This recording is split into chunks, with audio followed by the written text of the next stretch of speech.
One of the fundamental questions, however, is which roast should I have to access the most caffeine?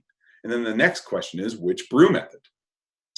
Well, it turns out that caffeine actually has a boiling point of 178 degrees Celsius.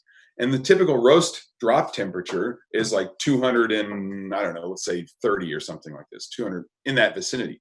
So we're higher in temperature than that of the boiling point of caffeine. So in principle, as the more you roast, the more you should drive off caffeine and diminish the amount that's in the beans. However, at the same time, the more you roast, the more accessible all the coffee stuff becomes because you're breaking down more of the plant. So there's this sort of trade-off between driving it off and making it more accessible. And so basically, we don't really know, but the roast doesn't really matter for the content of caffeine. The country would play much more of a role, as would the brew method. And that goes to the point here then that caffeine is not all that soluble in water. It's 20 grams per liter, but it's pretty slow. So unlike dissolving salt in water where you shake it and it's done, caffeine takes ages, okay? So with that in mind, you then want to have, if you want high caffeine content, to brew the coffee for a long time.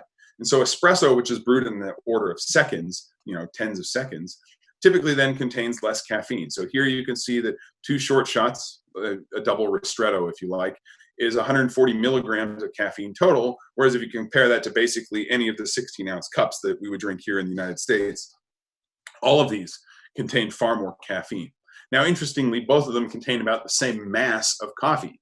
It's just at different concentrations, and all the stuff inside is at different ratios. So if you want to have a lot of caffeine in the morning, drink a big cup of coffee, basically.